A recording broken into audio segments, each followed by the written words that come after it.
ಆಳಂದದಲ್ಲಿ ಮತಗಳು ಪ್ರಕರಣ. ಆಳಂದದಲ್ಲಿ 5,994 ಮತಗಳನ್ನು ಅಳಿಸಿ ಹಾಕಿರುವಂತ ಒಂದು ಗಂಭೀರವಾದಂತ ಆರೋಪ.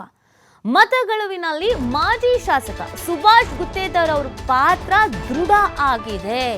ತನಿಖಾ ಸಂದರ್ಭದಲ್ಲಿ ಹೌದು, ಶಾಸಕ ಸುಭಾಷ್ ಗುತ್ತೇದಾರ್ ಅವರ ಪಾತ್ರ ಇದರಲ್ಲಿ ಇದೆ ಅನ್ನೋದು ಕನ್ಫರ್ಮ್ ಆಗ್ತಾ ಇದೆ.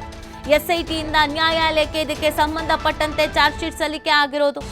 ಇದರ ಜೊತೆಗೆ ಅಂದ್ರೆ ತಂದೆಯ ಜೊತೆಗೆ ಮಗ ಹರ್ಷಾನಂದ ವಿರುದ್ಧವೂ ಕೂಡ ಚಾರ್ಜ್ ಶೀಟ್ನಲ್ಲಿ ಉಲ್ಲೇಖ ಮಾಡಲಾಗಿದೆ ಅನ್ನೋದ್ರ ಬಗ್ಗೆ ಮಾಹಿತಿ ಸಿಗ್ತಾರೆ. 2023ರ ವಿಧಾನಸಭಾ ಚುನಾವಣೆಯಲ್ಲಿ ನಡೆದಿದ್ದ ಮತಗಳು ಪ್ರಕರಣದ ತನಿಖೆಗೆ ಸಿಐಡಿ ಎಸ್ಐಟಿ ರಚಿಸಿದ್ದ ಸರ್ಕಾರ ತನಿಖೆ ಮುಗಿಸಿ 22,000 ಪುಟಗಳ ಚಾರ್ಜ್ ಶೀಟ್ ಸಲ್ಲಿಕೆ. ಅಪ್ಪ ಮಗ ಸೇರಿ 7 ಮಂದಿ ವಿರುದ್ಧ ಚಾರ್ಜ್ ಶೀಟ್ ಸಲ್ಲಿಕೆ.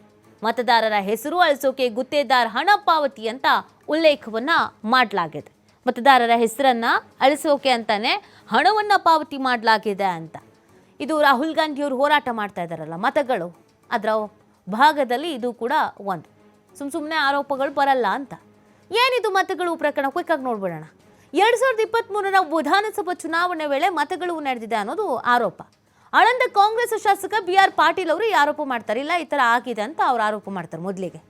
ಆಮೇಲೆ ಪರಿಶೀಲನೆ ಬಳಿಕ ಪೊಲೀಸ್ ಠಾಣೆಯಲ್ಲಿ ಇದಕ್ಕೆ ಸಂಬಂಧಪಟ್ಟಂತೆ ದೂರು ದಾಖಲು ಮಾಡ್ತಾರೆ, ತನಿಖೆ ಮಾಡಿ ಇದಕ್ಕೆ ಸಂಬಂಧಪಟ್ಟಂತೆ ಅಂತ.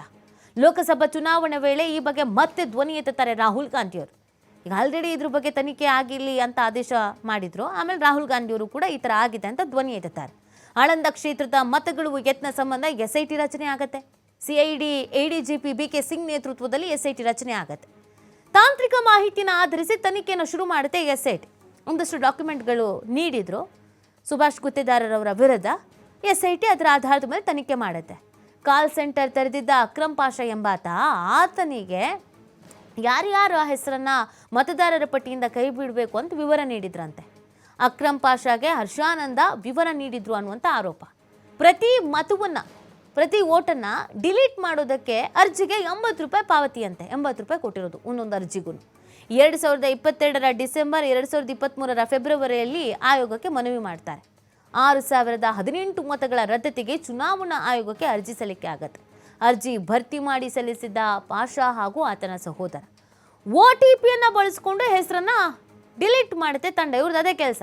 OTPಗಳು ಬರುತ್ತಲ್ಲ, ಅದನ್ನು ಸೇವ್ ಮಾಡ್ಕೊಳ್ಳೋದು, ಹೆಸರು ಡಿಲೀಟ್ ಮಾಡೋದು. ಪಶ್ಚಿಮ ಬಂಗಾಳದ ಆದ್ಯ ಎಂಬಾತನ ಮುಖಾಂತರವಾಗಿ OTP ಪಡೆದು ಡಿಲೀಟ್ ಮಾಡ್ತಾ ಇದ್ರು.